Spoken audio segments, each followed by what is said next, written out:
So let's go ahead and get into the history and things of that nature with with the sauce stuff.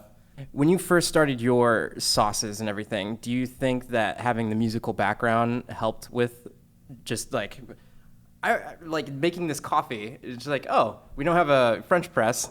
I'll just run it through a paper towel.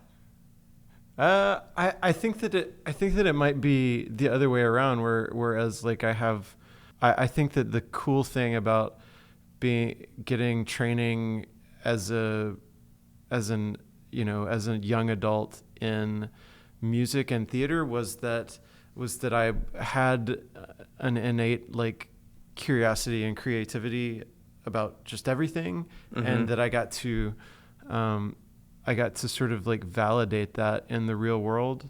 And I feel like a lot of people, I don't know if you go to school for business or something, and so from like at the age of 18, you go in and you're just talking about business or whatever, like maybe you don't get as much of a freedom to be creative. Like I had professors in college, and I went to a semester of grad school for it too, and then dropped out. But so I had professors and like people, like mentors, like encouraging me to be creative with stuff. Whereas,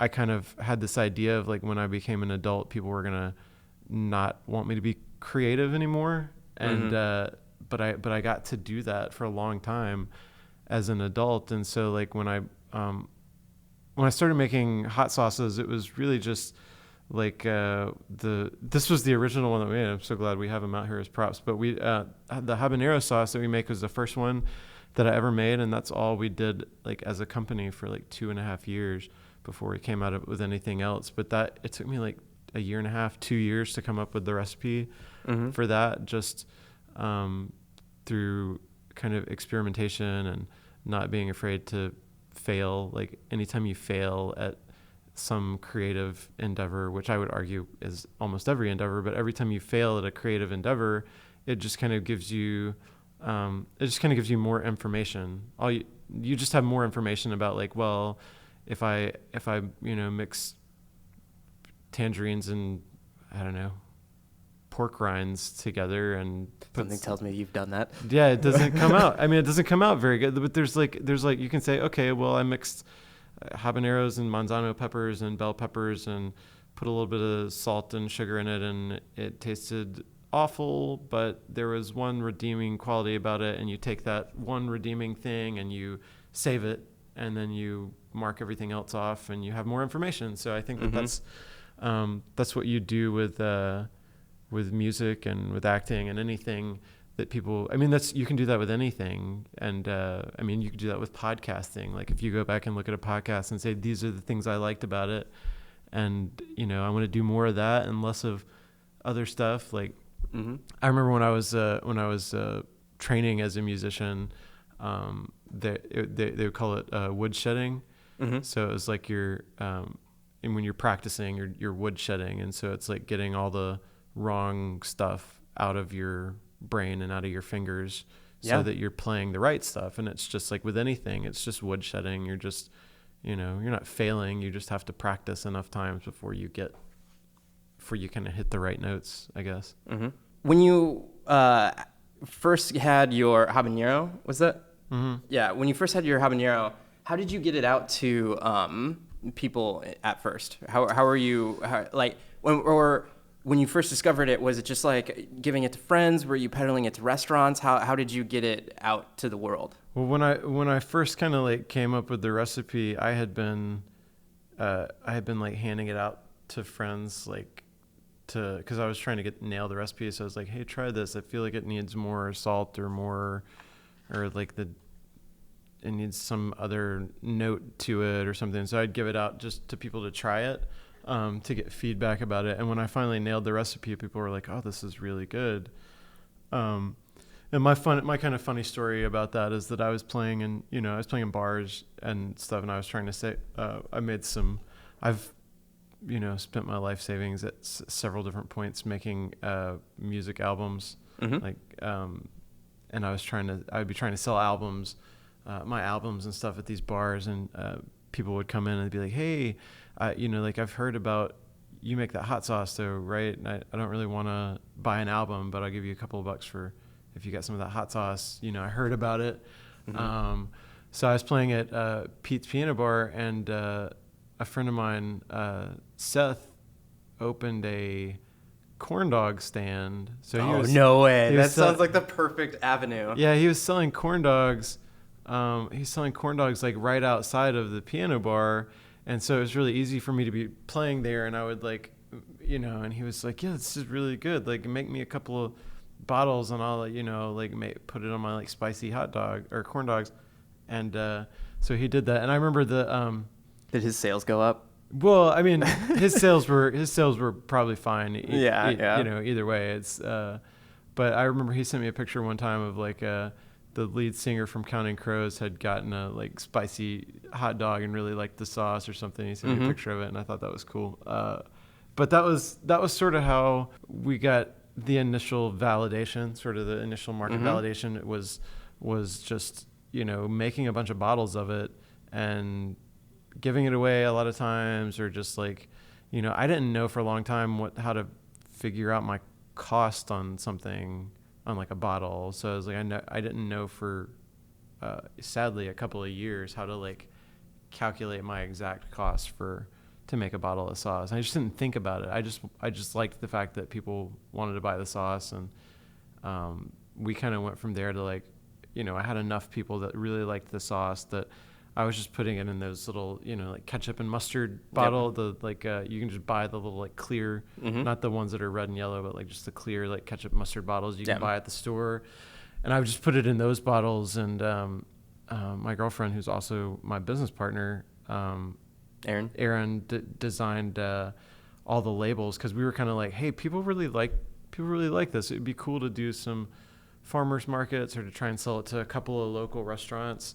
So that's how we kind of accident. It was not intended to be a business. It was just sort of like we had this project. We, got some validation from people being like, oh, I really like this. I want this at my corn dog stand, or, let me buy a bottle of it from you at the bar or something. And so I'd have to like go to the bar with a backpack full of hot sauce instead of hot sauce. Yeah, right. So I sold a lot of hot sauce out of my backpack. I sold a lot of hot sauce out of like the back of my car in parking lots and stuff for a couple of years. It was so gangster. Yeah, it was pretty gangster. Yeah.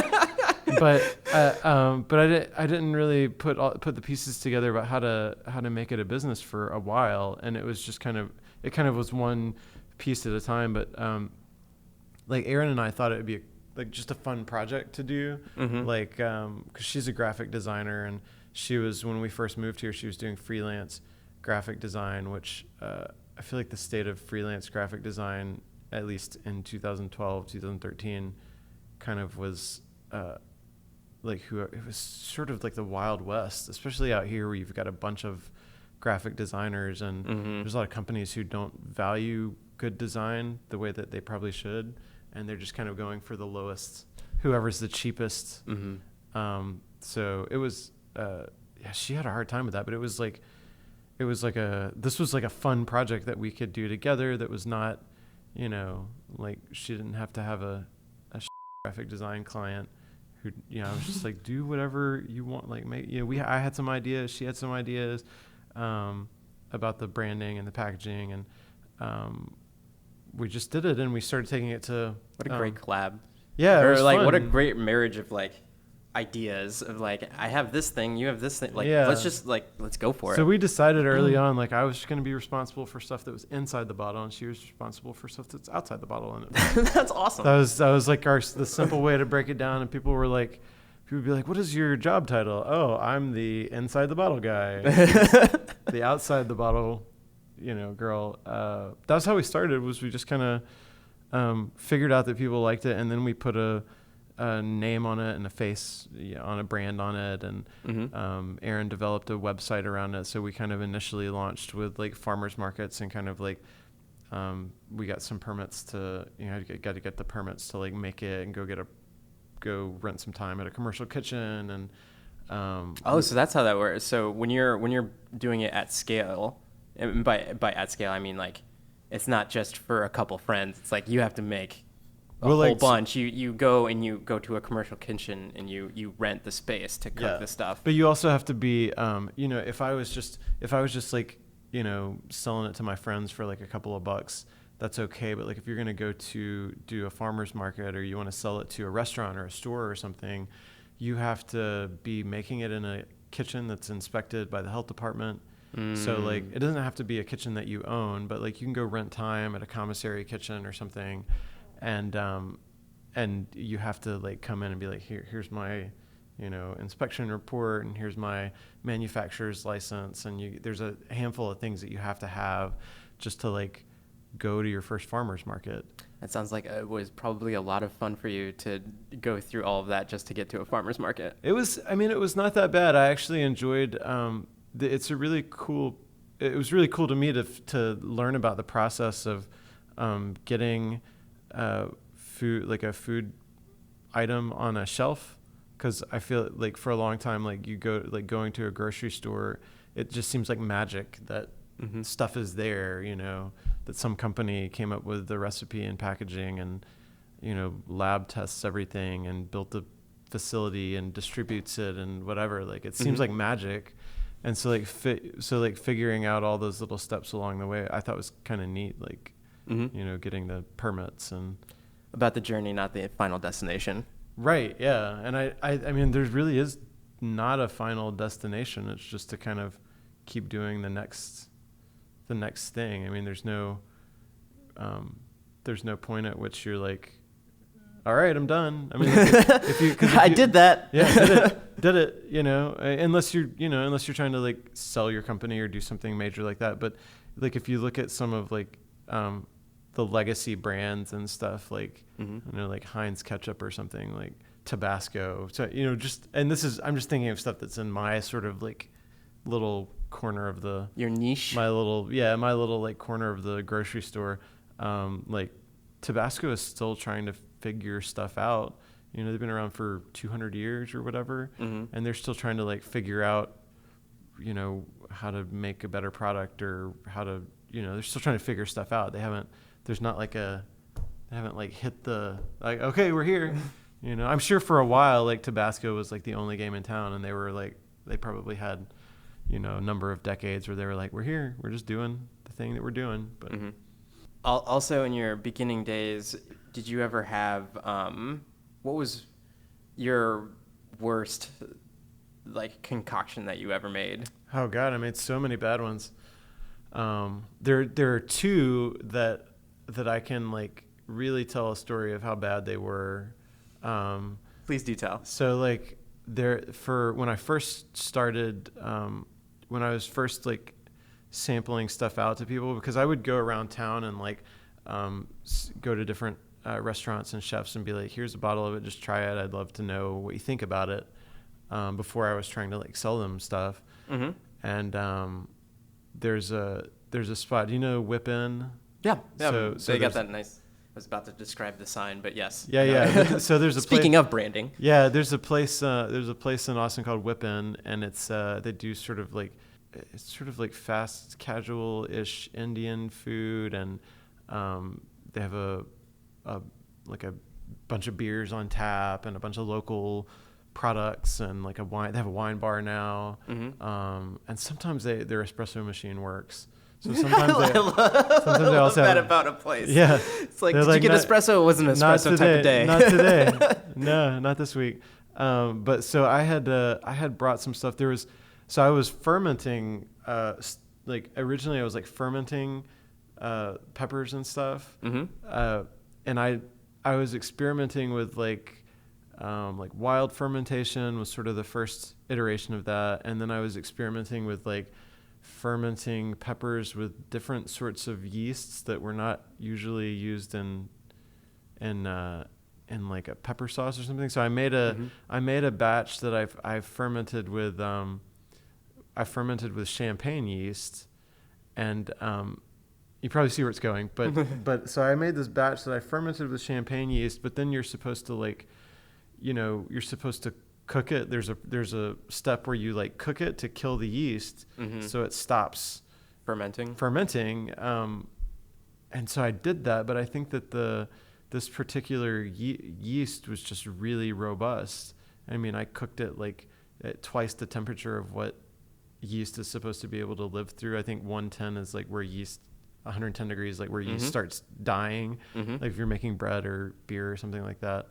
And I put it in these bottles, similar to these bottles, like a little bit bigger bottle than this. And I put it in these bottles, and I'd taken a sample to Quickie Picky, and they called me back and were like, to their credit, not furious about it. They were like, is this some kind of joke? Like, apparently they had opened the bottle and it just erupted like up to the ceiling. Like their head chef had like opened it. He didn't have to go to the hospital. Nobody went to the hospital. Nobody went to the hospital. But it like erupted and like hit the ceiling. You know, like she just barely like dodged it and stuff. And I tried it. Like I ended up the rest of that batch, I opened them in the backyard, and it was like they shot across the yard. It was not. I mean, it was like champagne. What an epic failure! It was an epic failure. The other like big like failure that I could look at that I had a bunch of feedback on was in 2011 maybe, and this was when I was still trying to figure out. It was 2011 or 2012. I was still sort of like in the midst of making the recipe. For your habanero? Yeah, and I had entered, I think it was 2012, I had entered the Austin Hot Sauce Festival, and I was like, I'm going to bring this recipe, the current recipe that I've got. I mean, it's just, you know, I didn't have like a table or anything. You can enter it in the contest, and they have like, for people who've never been to this or any other hot sauce festival, they have like a tasting tent where there's like, they have all these tables lined up, and they basically like take the hot sauces and they just number them. And then and they like put it into like they pour them all into the same sort of jar, and then people like taste it with chips, and then they can vote on like their favorite number. And so like I submitted mine, and then I was like, okay, I know what it tastes like. I know what it looks like. I went through the tasting tent and I found the one that was mine. It was like number 43 or something. And so I just like camped out kind of a little ways away, and I was watching people as they tried my sauce. And there were like more people than I care to count who spit it out or made like a, you know, like just a shudder of disgust, you know, like.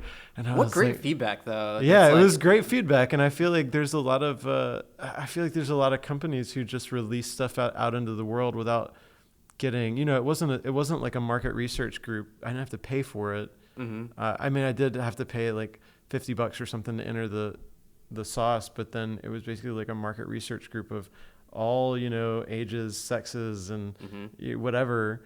And nobody knows you're there looking at them. Nobody knows I'm there looking at them, and they all hated it. So I was like, it was bad. I mean, it was bad. That's so cool that you can take an experience like that, but still go and continue and be like, all right, what did I learn from this? That's awesome. I learned that it was bad, not to do it again. So word out on the agricultural, that's a term. That's a word. Sure. Streets is you maintain a high integrity and quality of your product. And one way of doing that is sourcing through regenerative farming. Do you not? We do. Yeah, we do as much as we can. And one of the issues there is that a lot of, you know, organic and biodynamic stuff, there's not a lot of could you give because like when I first heard you talk about it, I was like, I didn't know what it was. Can you explain the differences between those? So conventional farming would be like I don't know, conventional is a bit of a misleading term, but like conventional farming is like the big sort of like factory farms where they spray kind of any pesticide that they want on it, you know, any sort of like herbicides or like any sort of thing that they want, they can spray out there. They can crop dust the fields, you know, whatever they want to do. And that's certainly the easiest and cheapest way to do farming, just because you have a lot of problems with pests and stuff. You know, stuff will want to eat, you know, your food that you're growing, because it's food. Yeah. And so you put out stuff that kills that stuff that wants to eat it. So that's conventional farming. And then the big problem with that is that you get a lot of that. You get residues from those pesticides and herbicides and stuff on the food that it's been sprayed with since it was a seed. Mm-hmm. Organic farming is certainly a step up from that. So I guess you would have conventional, and then non-GMO would be sort of the next level. And that's basically, it doesn't have to be organic. So stuff that's non-GMO is like a step up from conventional because they're certifying that they haven't used, genetically modified stuff. There's still a lot of like pesticides that they can spray on it. It's mostly like, have they genetically modified the seeds for, so like if you get non-GMO corn and it's not organic, they can still use a lot of pesticides and herbicides on the corn, as long as they haven't genetically modified that seed. And then you kind of take another step up is organic, which means that the list of stuff that they can put on it becomes a lot more restrictive. So organic, hopefully will become the new sort of like baseline standard. And that's what we're working towards, as well as that would be the baseline. Organic today is not the same as organic was 60 or 70 years ago, because they have expanded that list of what you can use, what you can spray on organic crops. And there have been companies that have developed, weed killers or whatever that sort of like toe the line, and they get the organic certification. But organic is a really good baseline to go from, because there's a lot of stuff that they can't use. And I think a thing that a lot of people don't realize is that for something to be organic, it has to be non-GMO. So like if you see something and it says organic but doesn't say non-GMO, it's already non-GMO, right? I love how there's a step ladder of how clean your product can be. Yeah, right. And then there's sort of like at the top right now is, and this is really not caught on in a large scale way, but biodynamic is sort of like another step or two above organic. And biodynamic is very like, you can't use any chemicals at all. And it's really like I've been to a handful of biodynamic farms trying to find out if we could source stuff from them. And we currently don't use any biodynamic ingredients, because like biodynamic is really, and it's in the name, but it's kind of like this circular method of farming where you have trees, you have fruit trees, and you have perennial crops and annual crops, and you do sort of like, you don't use pesticides, but you grow, it's sort of this idea that you can grow two types of plants together. So like we have we grow a bunch of stuff at home, so we try to make our backyard kind of a food garden as well. And we've had a couple of years where we went overboard, but we grew, like you can grow like if you want to grow like peppers, there's a lot of pests that'll get at peppers, but you can kind of line your pepper garden with garlic. You can grow garlic around the outside, and it'll deter a lot of those pests. So that's the idea of biodynamic, is it's completely organic. There's nothing that you're spraying. There's no genetically modified anything. And it's also, you have to have, in order for something to be certified biodynamic, they have to have livestock in there that are providing, manure to like fertilize the plants, and that the soil is naturally balanced with,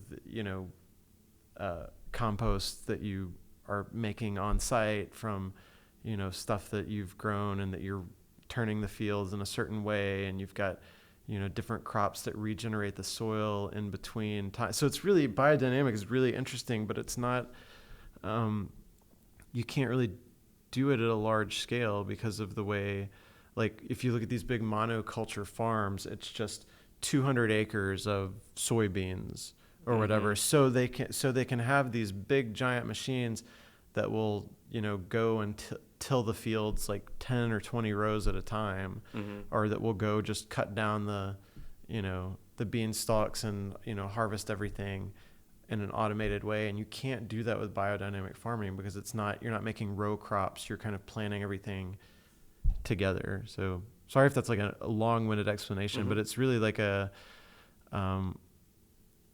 it's really something that's right now is very like local and small batch kind of. Yeah, it sounds like you're creating your own natural habitat to fight nature's things with nature at the top of the scale. So at that top tier one that you're talking about, is that the regenerative farming, where it's just like it's just its own ecosystem that keeps doing that's something? that. But I mean, you can do organic can be regenerative as well. Okay. So like there's and a lot of that has to do with how you treat the soil. There's a lot of like if you just are doing monoculture all the time, so you can have a giant 200 or 2,000 acre organic like monoculture. Monoculture just means they're growing one crop. They're always growing corn, or they're always growing potatoes or whatever.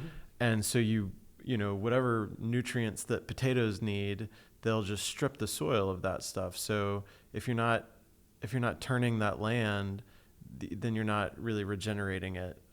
So a lot of times you can just put you can grow a crop year after year by just spraying fertilizer, on the fields, but you're not necessarily regenerating. You're not necessarily regenerating the land by doing that. I gotcha. So a lot of it is like, what is your cover crop plan? So like in the winter you grow something, and like every year maybe I'm growing potatoes and they take a lot of potassium or whatever out of the soil. I'm just making this up. I don't know.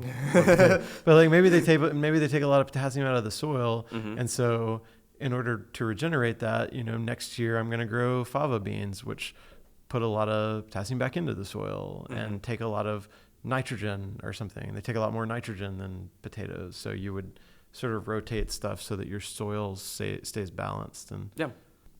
Most of the people that you source from are doing the regenerative stuff. And we're trying to build our build our book of people that we can source from, because a lot of people who are doing regenerative stuff are doing a much smaller model, or they sell at farmers markets or whatever. So yeah, we're like working towards working with farmers that are doing more regenerative stuff. So when you got to coming from farmers markets and everything, I think one of the coolest things is that your product now is inside all of the big places. It's inside like the H-E-Bs, it's inside the Whole Foods and the Walmarts and everything.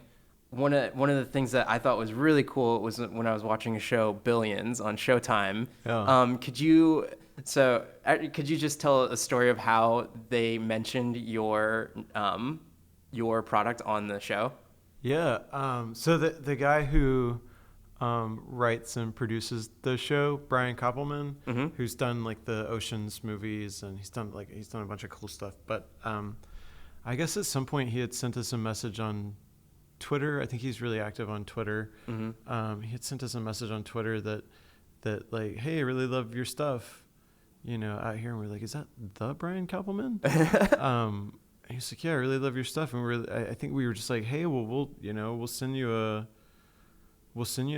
box of hot, like, give us your, y'all's address out there. We'll send you a box of hot sauce. And so he sent us the address to like the writer's room for the show Billions. It's so crazy how that works. It's crazy. Yeah. It's so crazy how that works. And so we just sent them some stuff. We didn't ask him for anything. We just said, here you go. Like that, like really appreciate you loving our stuff. And so we would do that every once in a while for, a year and a half. And then he had, at one point had like sent us a message that was like, and we didn't really make a big deal about it. We weren't ever like, Brian Koppelman loves our stuff. We're not name dropping about it. I guess I'm name dropping now on the podcast. I'm giving you the opportunity. Thanks. So anyway, Brian Koppelman sort of loves our stuff. Anyway, like but yeah, we just would, we send stuff to their writer's room every once in a while, and he had sent us a message, and he was like talking to Aaron because am not very good at social media, so I don't. It's not something that I. Outside the bottle. Yeah. She was outside the bottle. She was like, oh, Brian Koppelman had, sent us this like a release form. He said he wants to put our stuff in the show at some point, and I was like, oh, that's really cool. And like in my mind, it was gonna be just in the background on like a table or something. Like just some extra. But just some, yeah. Maybe not even something. Maybe not even just as a set dressing, because from doing a little bit of acting years ago, and kind of like I lived in LA for a while and did some like stuff where I was an extra, and like the set dressing is just a big part of that, and a lot of studios will like go get money from, if they're going to have a cafe setting, they'll go get money from each of those brands that they put out. If they're going to have Heinz on the table at a cafe, like a lot of times Heinz will pay them, $50,000 to put it out there instead of, I don't know what other ketchup. Tangent. The one place or show that I think does a great job with it is Big Bang Theory. Like instead of Dr. Pepper, they have like the Pepper Doc, but the brand, the thing looks like exactly the same on the can. But continue. But so that's a big deal if you haven't like gotten a form if you haven't like signed off with a brand or something. If and it shows up. They have to turn they'll have to turn the beer bottle around. Like it's one of those things that's like fun to notice if you're watching a show or a movie or something like that. Usually like a lot of them. All of the shirts don't have any logos. No logos. Yeah. And if they're drinking a beer or something, they'll have it turned, the back label turned towards the camera. So you don't see Bud Light or you don't see whatever the brand of beer is. That means that they haven't paid, a beer company hasn't paid to have their name. It would have cost, even though they're drinking a Bud Light, it would have cost Budweiser, $100,000 for them to turn that label around. But anyway, that's sort of a tangent. But we have Yellowbird right here on camera. Yeah, right. And your check's in the mail. So he had sent us like a release form, like we want to put it in the show and whatever. And I was like, okay, it's just going to be in the background as a set dressing. And then they had this whole. We saw the episode that it was on, and they had like a whole scene about it. Like it was crazy. It was so cool. Yeah, they could like go to the store, and they're talking about like, yeah, I want like a real hot sauce. Like what's something that's really good? And they like they get Yellowbird off the shelf, and they it's like a commercial. They're like, oh yeah, Yellowbird hot sauce. Yeah. For those of you that are just listening, he's just holding it. Like imagine like just like a little twinkle coming from his teeth. Like ding, Yellowbird. It happened. There was a twinkle. If you're watching, you know that there was. You can tell everybody. Yeah. I think before it they were having a discussion of like, I don't want that. I want the nah, and then they're like, no, Yellowbird. Yeah. It's awesome. It was cool. It was pretty cool. Did you have any other social things like that happen? We've had a handful of like things where we got mentions that we didn't really ask for, that kind of, gave us a sales bump. I think the thing that gave us sort of the biggest like bump in like recognition, like people caring about our stuff, was Jesse James, like the West Coast Choppers, Sandra Bullock, Jesse James. He has a motorcycle shop in Austin, and I think he's actually moved back here now from when he was doing West Coast Choppers. But he had same thing. He had reached out to us on social media or something and been like, "Hey, I love your sauce," and I, me and my daughters like put it on everything, and we all have different favorites. And I was like, "Oh, that's cool, man! Like, let me know what y'all's favorites are. I'll like make you up a little gift box or something." And so I just sent. He told me like, "Well, my daughters like this one. I like this one." And I was like, "Okay, cool." And I made him a little gift box and sent it to him. And then he like, when he got it, he like posted it on Twitter, Instagram, or Facebook or something. Something where lots of eyeballs get on it. That was the biggest single biggest sales bump that we've ever gotten, because his fans are like super fans of him, and it's like whatever he was had a picture of the box, and he was like, "Love this Yellowbird sauce," and it was something really simple, like, "I really love Yellowbird sauce. It's really great, Texas made hot sauce." and like we sold a lot of hot sauce that month. Okay, I mean, those sort of things, those like mentions sort of, they trail off, but like, it's I think it brings some clout to the brand though, at least in the long tail end. I love a question like that because it's just, I'm fascinated obviously with my realm, working with the tribe and everything, is like in the social media and everything. It's like I love the leveraging of social media, and it's just crazy to me in today's day and age. If you're passionate about anything and then you're really gung-ho about it and other people catch on to that, it's like, oh hey, this person digs this one thing, I dig this too because of, say, it's a story behind it or something like that. Yeah. And then all of a sudden it's on a TV show, or it's posted on social media from another person that does a TV show or something like that, It's so crazy. I think that's cool. The thing that I don't like about that whole system is how much you can pay for that stuff. Oh, because like if I like, it's cool that we got on this Billions show because they liked our stuff. But then there's a lot of other products who are on TV shows or get mentioned in somebody's social media just because they paid for it, and not because it's a good product, but because they've spent. I mean, I could rail on food marketing for like a long time, but it's kind I of feel like I've opened a can of worms. No, I don't. I'm not gonna go off on it, but I do think just in general, like it's hard to know what stuff is organic, not like organic farmed, but like what stuff happens organically and what stuff is like paid for, like if that. Oh, you mean organically as in like the relationship, or just right? Like them like actually loving your brand? Because there's a lot of like social media influencers that the way that they make their living is that they go, and we've had a lot of them reach out to us like, hey, like I have 2 million followers and I will mention you in a post or like tag you in a post for $10,000, and we're like, we don't have that kind of money. So they're going to go call some other brand, some other hot sauce brand or any sort of brand. And then those people that see that mention or whatever may or may not realize, and I think they've changed the rules. You have to mention that it's sponsored. It's an ad. Yeah. Hashtag. But not everybody who sees that is going to realize that. They're just going to be like, oh, somebody that I follow is repping this stuff. I should try it out. And they don't realize that it's that's been bought, Yeah, exactly. It's business, I guess. Yeah, business is crazy. Business in the internet age. Let's go ahead and start to wrap it up.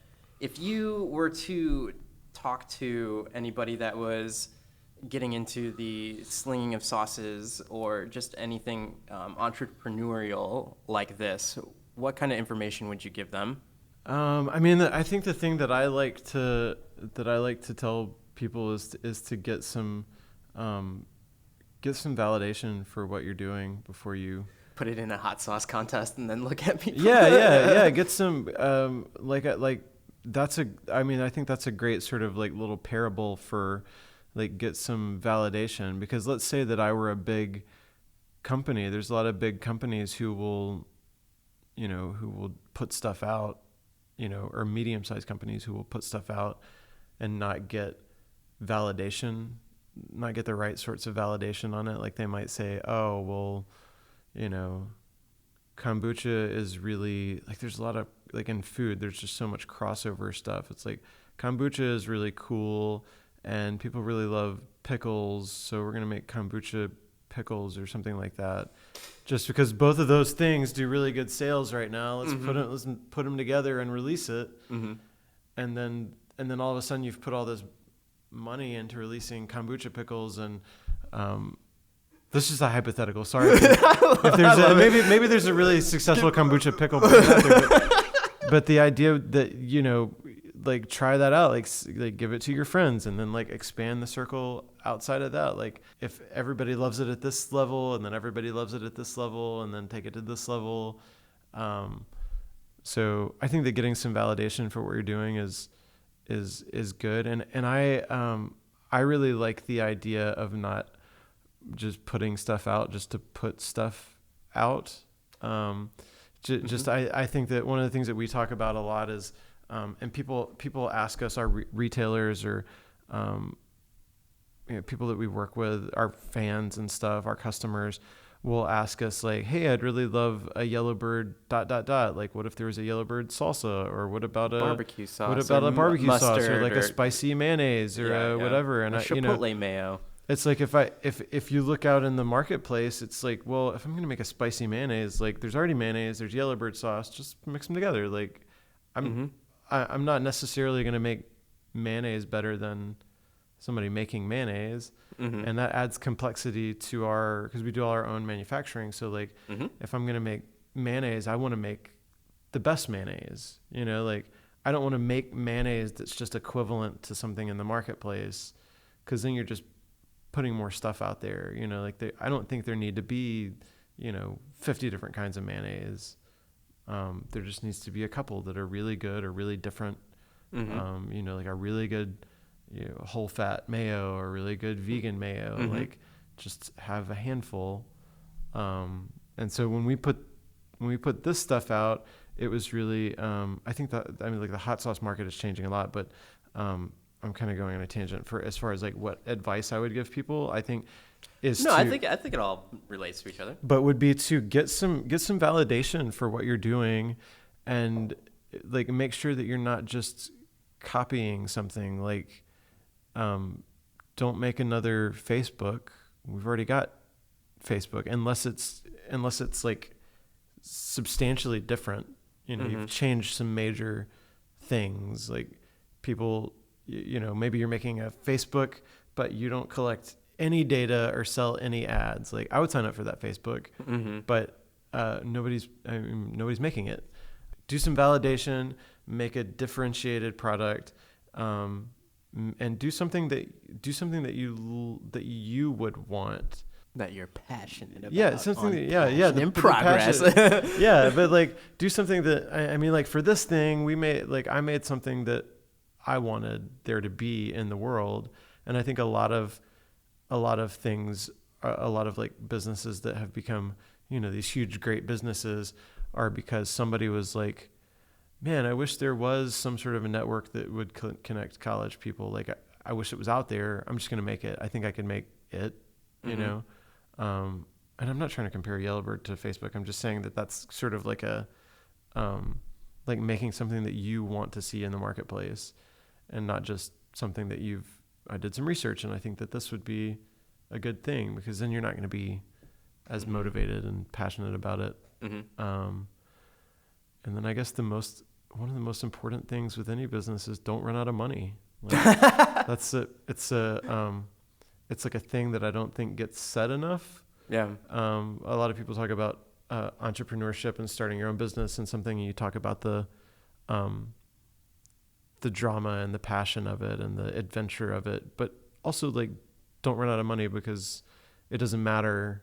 It's not going to matter how great of a thing you made if you don't manage your money. And that was something that that I almost majorly screwed up a couple of times, because I did not, I came from the creativity, passion side. You were romantic about it. Sure, yeah. And I had to learn some business and money management lessons like the hard way, and we almost went under a couple of times, and kind of barely pulled out of it. And it's like, if we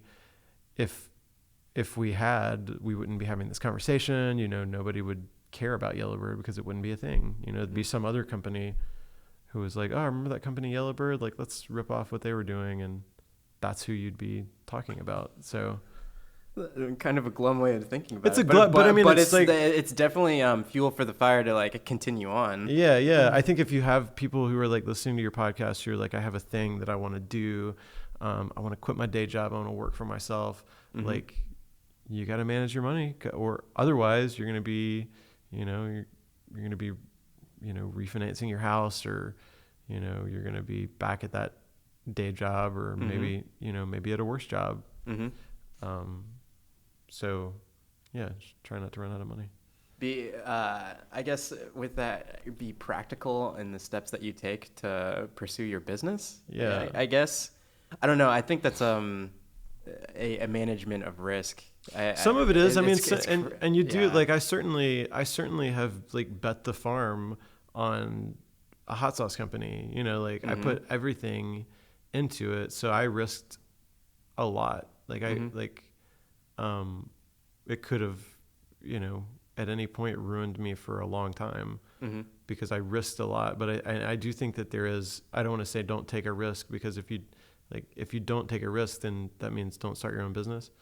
There's risk inherent to it, but just realize that it's not just about being artistic and going to parties and saying you're an entrepreneur and you own your own business, but that you have to actually create something. You have to create something that's valuable, and you have to make sure you know how to sustain it or learn how to sustain it. That's what I had to do. I had to go to business classes like after I was already running a business. We didn't really get, so we started this as a business in 2013, and I didn't really figure out how to manage it as business till 2015, which is terrifying, But I think there's something to be said that you were actually doing. Whereas if it wasn't just an idea in your head, and it's like, oh, well, I guess I'll go to those business classes and then maybe I'll start the I think doing something is great. And there's a bunch of books that have been written about it, and like Tim Ferriss, the 4-Hour Work Week, and things like that, where it's like, hey, you can still have a full-time job and start kind of like developing this thing that you want to I guess the final piece of advice among my like 20 pieces of advice I've already are like, I'm just keep continuing the conversation. Just keep continuing, but like to do something, and I think that it's an easy thing to say and not as easy to do. But like, if you want to do, a podcast, like do it, like you don't have to be perfect on your first try. And I think that's something that is, I think that's one of my traits that works as an entrepreneur is realizing that you don't have to be perfect on your first try, and you're gonna have bottles exploding. On chefs that do you know if they use Yellowbird there? No, they do. Yeah, they do. Well, that chef is not there anymore. She left and went somewhere else shortly thereafter, but you ended up buying Yellowbird sauce at another place that she went, because I went back and I was like, I'm so sorry, I was experimenting. And she, as a chef, like she was like, I appreciate that. I appreciate that you were, that you're like trying to make it better and whatever. I was like, I did have to do some convincing that I wasn't. They thought it was somebody like purposely trying to fuck them or like hurt them or something. Yeah. I was like, no, I wasn't. I was experimenting, and I hadn't had it do that yet, because I guess it had, it was bottled, and I had one that was not closed up, so I didn't realize that the yeast was still active or whatever. Yeah. So, but if that wouldn't have happened, you wouldn't have learned from it. Yeah. And it's better to learn it then than to have a whole vat full of Yellowbird sauce that may have exploded. Yeah. And done all that stuff. Awesome. Thank you so much for your time. This has been a great experience. Yeah, thank you. Where can they find you? Like online or? Online. You mentioned that Hot Sauce Festival, which you guys will be back at, won't you? We'll be back at, yeah. It's, I think, the third Sunday in August. I have to double check the date. I want to say it's maybe like the 25th or the 27th. What was the name of the festival? It's the Austin Chronicle Hot Sauce Festival. There you go. So, yeah. But yeah, online. And where can they find the product and all that? So you can find us online at yellowbirdsauce.com. All of our social media is at Yellowbird Sauce. So Facebook, / Yellowbird Sauce, Twitter, Instagram at Yellowbird Sauce. You can email us, thebird@yellowbirdsauce.com. That's awesome. What great branding. Yeah, super great branding. It's all over the place. You can find us on Aaron. You can find us on great job, Aaron. Well done. You can find us on Amazon. We're in Whole Foods and H-E-B, Central Market, Walmart. We got a store locator we're in like 1,800 something stores. And I know I asked this in an email, but if there was something that, so if you maybe ask them via Twitter with hashtag Yellowbird Sauce, if there was something the customers that you would want to ask them, what would you want to ask them to give you some feedback? Yeah, I would love I love hearing from people that like our stuff, that don't like it, that have, any sort of like constructive criticism. I would love to know what people like and don't like about our stuff. We're not necessarily going to change it, but Yeah. I also would really love to know what kinds of new products people would like to see from us, because we will develop some stuff that's within our our specialization, and I'm really interested to know what people like. Cool. This has been Passion in Progress with your boy, Javier Mercedes. Thank you so much, George, of Yellowbird Sauces. This has been a great experience, and I will catch you guys on the next one. Don't forget to subscribe, leave a review on iTunes. Adios.